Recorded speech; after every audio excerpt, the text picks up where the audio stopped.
सुनील शुक्ला जी, आपके पास आना चाहता हूं। चौथा फेज खत्म हो चुका है, लाइनें लगी हुई हैं तो वो मतदान की प्रक्रिया वहां चल रही है, लाइनें नहीं है तो समाप्त हो चुका है। और यहां से अब क्या कहा जाए, क्या 379 सीट्स पे जो मतदान हो गए, इसके बाद तस्वीर को साफ देखा जा सकता है, रुझान को समझा जा सकता है? क्या कुछ आप देख रहे हैं? और राहुल गांधी जो दावे कर रहे हैं कि पहले 400 की बात करते थे, अब 150 तक की बात नहीं कर रहे हैं, और साथ साथ ये कह रहे हैं कि हो गया, टाटा बाय बाय, और लिखकर रख लो कि 4 जून के बाद प्रधानमंत्री नरेंद्र मोदी नहीं रहेंगे। अब यहां से क्या ये राहुल गांधी की जो बात है, इसमें भी कोई दम दिखाई देता है? और क्या यहां से एक तस्वीर साफ हो रही है कि हां, 4 जून को हम कैसी सरकार, किसकी सरकार देखने जा रहे हैं? सुनील शुक्ला जी। धन्यवाद राजीव जी। यह तो तथ्य है कि भारतीय जनता पार्टी के पक्ष में कोई लहर नहीं है। यह भी तथ्य है कि मतदान, मतदाता और मतदान का परिवेश पूरी तरह से शांत है। यह भी एक तथ्य है कि हिंदुत्व का एजेंडा नहीं चल रहा है। यह भी एक तथ्य है कि राम मंदिर का मुद्दा कहीं से भी लोगों को आकर्षित नहीं कर रहा है। और यह भी एक तथ्य है कि 370 जहां से हटाई गई, वहां भारतीय जनता पार्टी चुनाव नहीं लड़ रही है। इन तमाम चीजों पर ही स्पष्ट हो जाता है कि भारतीय जनता पार्टी है कहां। अगर भारतीय जनता आप किसी भी राज्य का उदाहरण ले लीजिए, मैं गुजरात की बात नहीं कर रहा हूं, मध्य प्रदेश भी कमों बेस उसका प्रयोगशाला हो गई है, अन्यथा अन्य किसी भी राज्य में भारतीय जनता पार्टी वहां कभी चुनाव नहीं जीती जब तक कोई लहर नहीं थी, उसके पक्ष में कोई माहौल नहीं था। सामान्य राजनीतिक माहौल में किसी भी राज्य में इस भारतीय जनता पार्टी को कभी सफलता नहीं मिली। आप कर्नाटक देख लीजिए, आप बिहार देख लीजिए, आप उत्तर प्रदेश देख लीजिए, आप महाराष्ट्र देख लीजिए। गुजरात में 2002 के बाद से एक निश्चित रूप से उन्होंने एक राजनीतिक कौशल से एक अपनी स्थिति मजबूत की है और उनके साथ एक जन समर्थन है और लगातार दिखाई पड़ रहा है, लेकिन बाकी जगहों पर तो नहीं दिखाई पड़ रहा। और अगर कोई लहर नहीं है, उनका मतदाता बहुत उत्साहित नहीं है, तो फिर यह लगता है कि 2019 में जो सफलताएं मिली थी, वह सफलता तो नहीं मिलने जा रही है। 2019 के चुनाव में भी 48 सीटें एनडीए को मिली थी 2019 में, और 42 से ज्यादा सीटें रीजनल पार्टीज को मिली थी। जबकि उस समय राष्ट्रवाद कल की लहर थी, उस समय पुलवामा और बालाकोट का माहौल था, मोदी जी को दोबारा सत्ता सौंपने के लिए तमाम तरह के प्रयास किए जा रहे थे। बावजूद इसके कम से कम उत्तर प्रदेश के ये हमारी जो 13 सीटें हैं, उसमें कई सीटें ऐसी हैं, कन्नौज सहित कई सीटें हैं जहां बहुत ही क्लोज कंटेस्ट रहा है। झारखंड में खूंटी और लोहरदगा दोनों में बहुत क्लोज कंटेस्ट रहा है, और अर्जुन मुंडा 3 बार की मतगणना के बाद जीते थे जी। कोई ऐसा नहीं था। आप पश्चिम बंगाल में आप दार्जिलिंग की सीट याद कर लीजिए, एस एस अहलुवालिया साहब कोई बड़ी भारी मार्जिन थोड़े जीते थे। दुर्गापुर से, दार्जिलिंग छोड़ करके दुर्गापुर से चुनाव लड़ने के लिए आए थे। बोलपुर जैसी ऐसी सीट है जहां कहीं भारतीय जनता पार्टी का खाता तक नहीं खुला। तो ये तमाम तथ्य बताते हैं आपको कि आखिर इस चौथे चरण की में स्थिति है क्या। मतदान की स्थिति आप देख लीजिए, कोई भी ऐसा राज्य नहीं है जो आप पश्चिम बंगाल को छोड़ करके जहां पे मतदान आपको संतोष दे, जबकि वहां भारतीय जनता पार्टी को भी अपनी प्रतिष्ठा बचानी है और टीएमसी को अपने खोई हुई जमीन को वापस लेना है। हालांकि जितने जगहों पे चुनाव हो रहा है वहां वो सब टीएमसी की गढ़ है। एक केवल रानाघाट एक ऐसी जगह है जहां पे कभी टीएमसी जीती नहीं है। बाकी तमाम जितने भी संसदीय क्षेत्र हैं वहां पे टीएमसी की मजबूत स्थिति है। और विधानसभा के चुनाव में जो 2022 के चुनाव हुआ, उस चुनाव में लगभग हर जगह, रानाघाट को छोड़ करके लगभग हर जगह टीएमसी ने अपनी मजबूत उपस्थिति दर्ज की है। कई जगहों पर पूरी की पूरी सीट जीत लिया है। तो उत्तर प्रदेश में अगर आप देखिए 13 की 13 सीटें जीती थी भारतीय जनता पार्टी 2019 के चुनाव में। 2022 के विधानसभा के चुनाव में 4 संसदीय सीटें ऐसी हैं जहां पे समाजवादी पार्टी ने अपनी मजबूत उपस्थिति दर्ज की है, जिसमें कन्नौज शामिल है, सीतापुर शामिल है, इटावा शामिल है और कानपुर शामिल है। एक तरफा चुनाव नहीं है ये। पर आप चुनाव आज ये चुनाव किसी लहर पर नहीं है बल्कि मुद्दों पे है, और जो मुद्दे जनता के बीच से उठे हुए हैं उसका कोई जवाब बीजेपी के पास नहीं है। बीजेपी के लोग, बीजेपी के नेता उन्हीं अपने जो इनका अपनी ध्रुवीकरण की कोशिश होती हैं उसी कोशिश के आधार पर चल रहा है, और वह कहीं से भी ध्रुवीकरण दिख नहीं रहा। आज मैं कई जगहों पे लोगों को कई संवाददाताओं को बात करते हुए देखा, लोग अपने मुद्दों की बात कर रहे हैं, गरीबी की बात कर रहे हैं, बेरोजगारी की बात कर रहे हैं, किसानों की बदहाली की बात कर रहे हैं। उत्तर प्रदेश में प्रश्न पत्र लीक होने वाला मसला है, लड़के खुल के बोल रहे हैं। ऐसा भी नहीं है कि भारतीय जनता पार्टी के पक्ष में भी माहौल नहीं है। उत्तर प्रदेश की जो 13 सीटें हैं, इसमें 9 सीटें ऐसी हैं जहां एक तरफा भारतीय जनता पार्टी जीती है 2022 के विधानसभा चुनाव में। सभी की सभी सीटें जीत गई है, चाहे शाहजहांपुर हो, चाहे मिश्रिक हो, चाहे हरदोई हो, किसी उन्नाव हो, हर किसी का क्षेत्र का नाम लीजिए जी, भारतीय जनता पार्टी ने भी दर्ज किया। लेकिन 2024 के चुनाव में जो एक माहौल भारतीय जनता पार्टी ने बनाया था वो नहीं है। आज लोग मुद्दों की बात कर रहे हैं, और इस मुद्दे पे जो संगठित अपोजिशन है, या इस तरह का एक राजनीतिक मुकाबला भारतीय जनता पार्टी को 2019 में नहीं करना पड़ा था। समाजवादी पार्टी और बहुजन समाज पार्टी उत्तर प्रदेश में एक थी, लेकिन कांग्रेस अलग थी। और आज कांग्रेस ने पूरे देश में एक राजनीतिक माहौल इस सरकार के खिलाफ बनाया, वो भी इशू बेस्ड बनाया, वो भावनाओं के ऊपर आधारित नहीं है।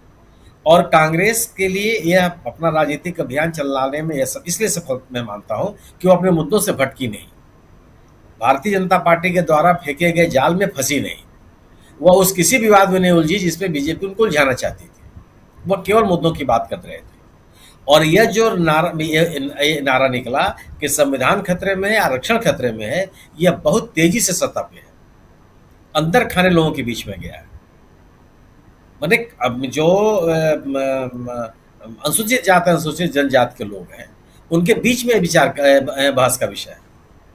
ये लोगों के बीच में बहस का विषय है कि भारतीय जनता पार्टी अपने स्थापना काल से लेकर के आज तक किसी भी अनुसूचित जाति के व्यक्ति को मुख्यमंत्री नहीं बनाई है। बात करने हैं, ये लोग बात करने लगे हैं कि ऐसा कैसे हो सकता है। भारतीय जनता पार्टी में आज 2024 में जब हम और आप बात कर रहे हैं, किसी राज्य का अध्यक्ष अनुसूचित जाति का नहीं है। ये तमाम तथ्य लोगों के सामने हैं। आखिर जब अगर आप केवल हिंदुत्व के नाम पर इन वर्गों की उपेक्षा कैसे कर सकते हैं जी? तो हिंदुत्व का जब नारा नहीं चला तो यह लोगों के जो वर्गीय हित हैं, जातीय हित हैं, ये उभर के सामने आ गए। और यह भारतीय जनता पार्टी के लिए बड़ी भारी चुनौती है, क्योंकि भारतीय जनता पार्टी कभी भी जाति जनगणना के पक्ष में होते हुए भी इसकी चर्चा नहीं करना चाहती, क्योंकि वो अपने हिंदुत्व के एजेंडे से हटना नहीं चाहती। अगर जहाँ हिंदुत्व के एजेंडे से हटी, उसका ध्रुवीकरण की राजनीति असफल हो जाएगी।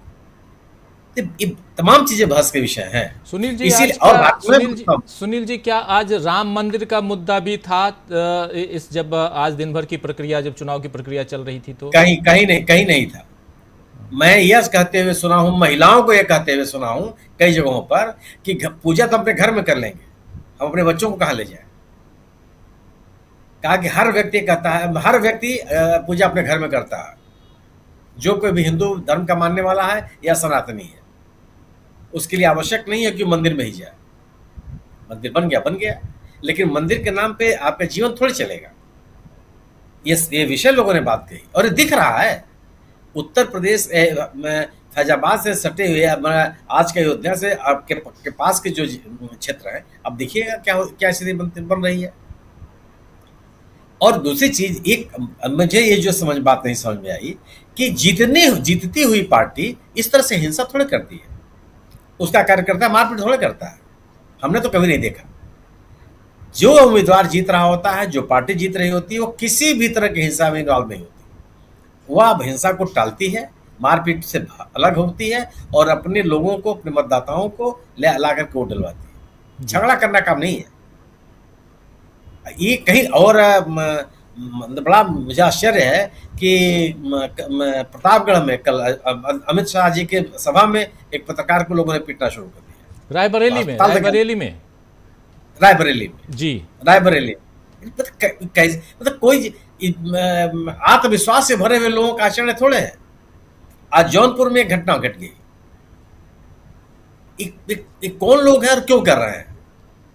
चौथे चरण का यह चुनाव, मेरा अपना मानना यह है कि किसी भी राज्य में भारतीय जनता पार्टी कंफर्टेबल नहीं है।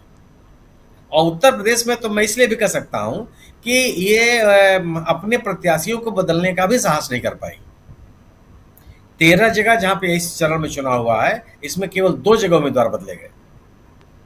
एक बदला गया इटावा में, और इटावा में उस उम्मीदवार को लाया गया जो 2014 का चुनाव लड़ चुके थे, डॉक्टर रमाशंकर कठेरिया साहब। और कानपुर में बदली गई, पचौरी साहब की जगह पे रमेश अवस्थी को लाया गया। बाकी सभी उम्मीदवार वही हैं जो 2019 के चुनाव में जीत दर्ज किए थे। एंटी इनकम्बेंसी को कम करने का भारतीय जनता पार्टी का बहुत ही ट्रस्टेड फार्मूला रहा है कि कैंडिडेट बदल दो, लेकिन पार्टी को भी लगने लगा कि कैंडिडेट बदलने पर विद्रोह की स्थिति भी होती है, और ये सामने आया। भदोही में भारतीय जनता पार्टी ने अपने वर्तमान सांसद को टिकट नहीं दिया। कल उन्होंने पार्टी छोड़ दी, इस्तीफा दे दिया, और समाजवादी पार्टी ने उनको अनुप्रिया पटेल के खिलाफ मिर्जापुर से उम्मीदवार बना दिया। ये भारतीय जनता पार्टी में नहीं होता था। भारतीय जनता पार्टी में जिसको जहां कह दिया गया वो अपना चुपचाप है। आपके सामने है ये, शिवराज सिंह चौहान साहब सामने हैं, रमन सिंह जी आपके सामने हैं, वसुंधरा जी आपके सामने हैं, सब लोग आपके सामने हैं। इस बार भी कई गौतम गंभीर से लेकर तमाम लोगों को देखिए, सब पहले लिख के दे दिए कि हम चुनाव नहीं लड़ रहे हैं। गौतम गंभीर छोड़ दीजिए साहब, डॉक्टर हर्षवर्धन की बात कीजिए आप जी। डॉक्टर हर्षवर्धन उस समय के नेता हैं जब आज का केंद्रीय नेतृत्व अस्तित्व भी नहीं रहा होगा। ये लोग भारतीय जनता पार्टी के दिल्ली में चेहरा थे, उनका टिकट कट गया, और कोई उन्होंने लिखा दिया कि नहीं हमको चुनाव नहीं लड़ना। आप गुजरात में लोगों की चिट्ठियां हैं कि साहब मुझे चुनाव नहीं लड़ना। वीके सिंह साहब जो भारतीय सेना का नेतृत्व कर चुके हैं, उन्होंने लिख के दे दिया कि हम चुनाव नहीं लड़ेंगे। होता है कहीं? इतने लोगों ने लिख करके दे दिया कि हम चुनाव नहीं लड़ेंगे, इस पर किसी ने बहस नहीं की। पूरी के कांग्रेस के उम्मीदवार ने कह दिया कि हम नहीं लड़ना चाहते, हमारे पास संसाधन नहीं है। बहस छिड़ गई कि क्या हो रहा है, कांग्रेस तो गई रसातल में। तो ये तो नैरेटिव बनाने की बात है। तो उत्तर, और आप आप यही स्थिति देखेंगे। मैं झारखंड की बात आपसे केवल करना चाहता हूं कि झारखंड नहीं, तेलंगाना की बात। तेलंगाना में ये बात कही जा रही है कि बीजेपी अपनी स्थिति सुधार सकती है। मुझे नहीं समझ में आता कि कैसे सुधार सकती है। तेलंगाना के विधानसभा चुनाव में कांग्रेस ने 45 अतिरिक्त सीटें जीती है और 11% से ज्यादा अपना मत प्रतिशत बढ़ाया है। भारतीय जनता पार्टी 1 सीट से 7 सीटें बढ़ी है और उसका मत प्रतिशत किसी भी तरह से 13% तक पहुंच पाया है। बीआरएस का मत प्रतिशत बुरी तरह से गिरा, लगभग 11% गिरा विधानसभा के चुनाव में। 41 या 42 सीटों का उसको नुकसान हुआ। बीजेपी कहां से आ जाएगी? कौन उसको समर्थन दे देगा? क्या रेवंत रेड्डी का जो एक राजनीतिक भावमंडल था इतने दिनों में खत्म हो गया, या उस सरकार के खिलाफ इतनी एंटी इनकम्बेंसी हो गई? कहां से ले लेंगे आप? कौन आपके साथ खड़ा हो जाएगा? और क्या बीआरएस का असंतुष्ट मतदाता बीजेपी को स्वीकार करने के लिए तैयार है? और अगर वो तैयार होता तो कांग्रेस कैसे सत्ता में आ जाती?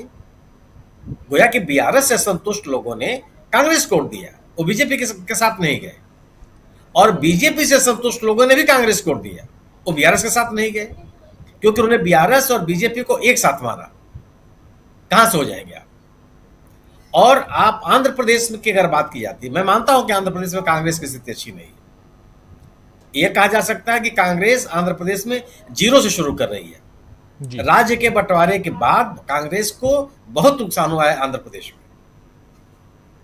और आप ये कह सकते हैं कि एनटी रामाराव के उद्भव से ही आंध्र प्रदेश में बीजेपी कांग्रेस कमजोर होती चली गई, और जब राज्य का बंटवारा हो गया तो एक तरह का और आरोप इसके ऊपर लगा। ठीक है, लेकिन बीजेपी कहां से आगे आ जाएगी? आप कहते हैं कि मुसलमानों के नाम पे कोई आरक्षण हम नहीं देंगे। आप कहते हैं कि कांग्रेस मुसलमानों को बढ़ावा दे रही है, और मुसलमानों की ही राजनीति करने वाले टीडीपी के साथ आपका समझौता है आंध्र प्रदेश में। तो कौन से लोग हैं, कौन सा वर्ग ऐसा है जो बीजेपी को वोट देने चला जाएगा? जो धार्मिक सद्भाव में विश्वास करता है वो दे देगा, या जो अल्पसंख्यक मतदाता है वो टीडीपी के साथ साथ बीजेपी को भी वोट दे देंगे। कैसे हो जाए? कहां से आ जाएगा? किस तरह की राजनीति हो जाएगी वो। जी। इतने कंट्राडिक्शन के साथ भी अगर कोई कहता है कि भारतीय जनता पार्टी आंध्र प्रदेश में अपनी स्थिति बेहतर कर सकती है, तो मुझे तो बात नहीं समझ में आती।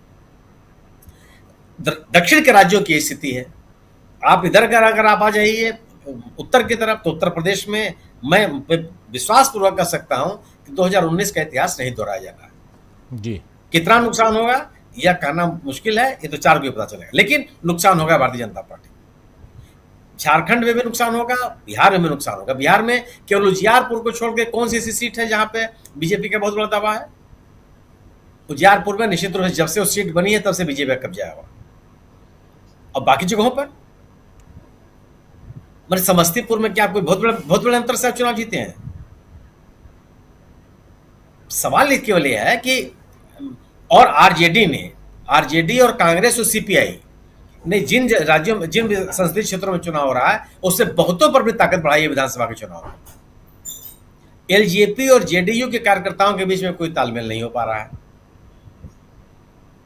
आप अगर सहानुभूति का लाभ अगर चिराग पासवान को मिलेगा, तो समस्तीपुर वाले कांग्रेस के उम्मीदवार को क्यों नहीं मिलेगा?